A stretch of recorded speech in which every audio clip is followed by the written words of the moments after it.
대학이 위기입니다. 세계적으로 대학의 위기에 대해서 언급하고 있는 미래학자들이 많아졌습니다.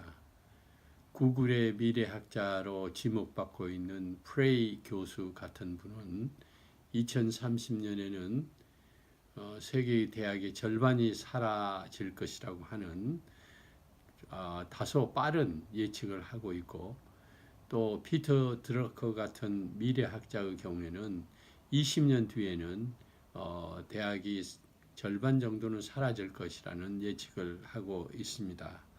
또한 유엔 보고서에서도 2030년에는 가장 먼저 사라질 것이 캠퍼스 중심의 대학 교육이라고 예측하고 있습니다.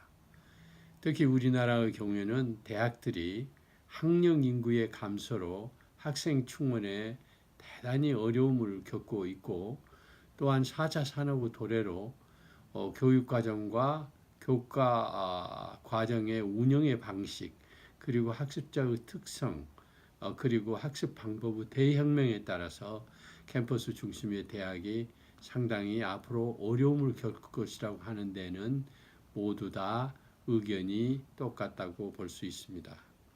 이러한 과정에서 대학들의 위기는 점점 고조되고 있고, 2023년의 경우에는 상당히 어려울 것으로 보고 있으며, 우리나라의 경우에 2030년의 경우에는 어떻게 보면 대학이 빅뱅을 맞이할 수 있을 것이라는 조심스러운 예측도 있습니다.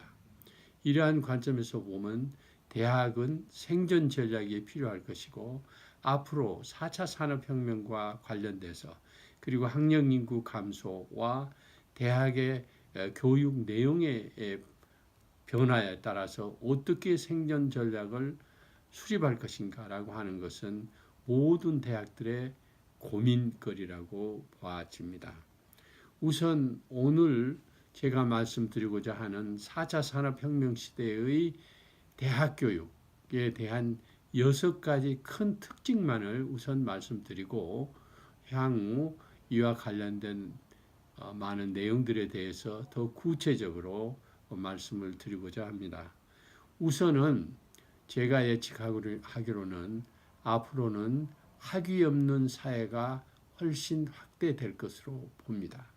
지금 우리 많은 젊은이들이 고민하고 있는 것 중에 하나는 스펙 쌓기, 좋은 대학 가기, 사회적 수요가 있는 전공을 하기 등에 매몰되고 있는데, 이러한 현상은 4차 산업사회가 확산되고 또 4차 산업이 무르익게 되면 학위 없는 사회로의 진입이 굉장히 빨라질 것입니다.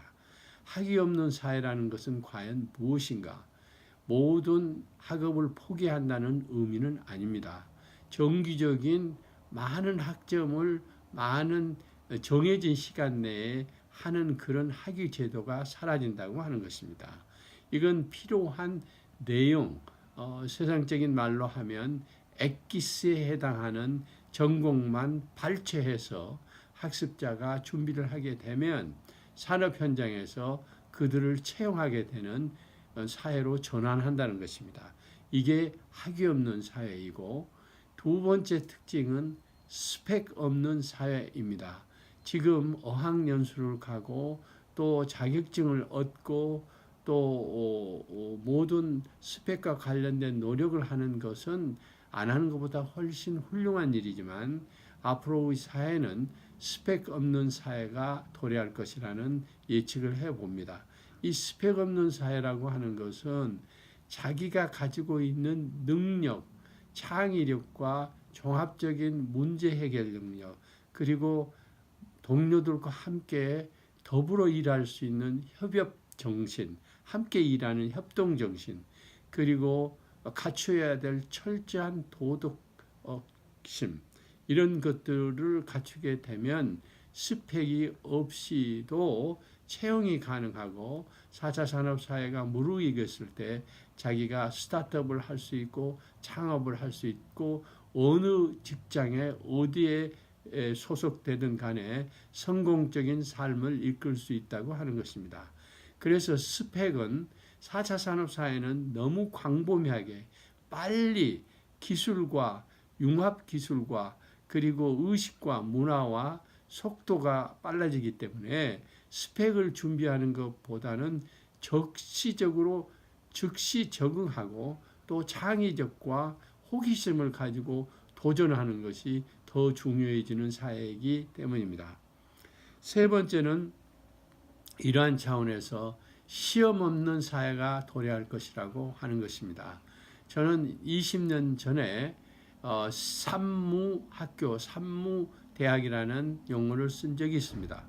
캠퍼스가 필요 없고 교실에는 교수가 없이도 학습이 이루어지고 도서관에는 책 대신 CD나 가상 도서관이나 인터넷으로 이루어지는 책 없는 도서관이 이루어지는 세계의 산무대학을 예견한 바 있습니다. 지금 현실로 다가와 있습니다. 마찬가지로 시험 없는 대학은 필요한 때에 자기가 자기의 잠재 가능성과 자기가 했던 새로운 어떤 도전 정신과 창의적인 것, 한마디 말씀으로 하면 first woman, first man, 이 지구상에서 최초의 도전하는 사람, 도전하는 또 사람, 이런 사람이 될 때에 시험이 필요 없이도 어디에서나 환영받는 인재가 된다고 하는 것입니다. 그 환영받는 인재라고 하는 것은 4차 산업에 필요한 인재상을 길렀을 때 가능한 얘기입니다. 그리고 네 번째는 순환 교육 사회라고 하는 것입니다. 한 번 교육을 받아서 일생 동안 평생 직장을 갖게 되는 그런 사회가 아니라 앞으로의 사회는 한 사람이 일생 동안 적어도 20개의 직업 내지는 심하게 얘기하면 100개의 직업을 갖고 살아야 되기 때문에 새로운 직업을 가질 때마다 새로운 기술과 융합이 이루어질 때마다 그리고 새로운 어떤 직업 생태계가 전개될 때마다 스스로 자기 개발과 재교육을 해야 되는 순환교육 사회가 도래된다고 하는 것입니다. 그래서 지금처럼 캠퍼스 중심에서 미래를 준비하는 교육은 더 이상 효율성이 없다라고 하는 그러한 얘기입니다. 직업학습 사회인데 그 다음 다섯 번째는 직업학습 사회라고 하는 것은 직업 현장에서 필요한 학습을 즉시 해야 되는 사회가 도래한다고 하는 것입니다. 현장에서 직업을 수행하지만 새로운 융합 기술이 오거나 새로운 직종이 생기거나 새로운 어떤 직업이 형성될 때에 그때마다 직업 현장에서 적응하고 새로운 도전을 하는 교육 시대가 된다고 하는 얘기입니다. 그 다음에 여섯 번째는 개인 학습 사회가 도래한다고 하는 것입니다. 이 개인 학습 사회라고 하는 것은 앞으로 집체 교육처럼 정해진 시간에 정해진 장소에서 정해진 교과 과정으로 정해진 학점을 이수하는 이런 사회가 아니라 개인이 필요에 따라 개인의 직종에 따라 또 산업 생태계의 변화에 따라 개인이 스스로 학습을 할 수 있는 사회로 전환한다고 하는 것입니다. 이것은 제 용어로서는 개인 재단형 학습자 재단형 교육 시대가 도래한다고 하는 것입니다.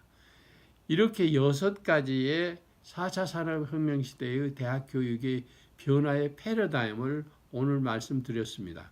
이와 관련해서 우리 젊은이나 대학의 행정가 혹은 대학의 경영자 혹은 정책 결정자들이 이 모든 흐름에 대해서 주목할 필요가 있다 생각합니다. 다음 시간에는 이와 관련된 개별 특성마다 세부적인 내용을 말씀드리겠고 우리 젊은이들이 그리고 연세가 드신 세대가 어떻게 준비하며 4차 산업에서 성공적인 삶을 살 수 있을까에 대해서 말씀을 드리도록 하겠습니다.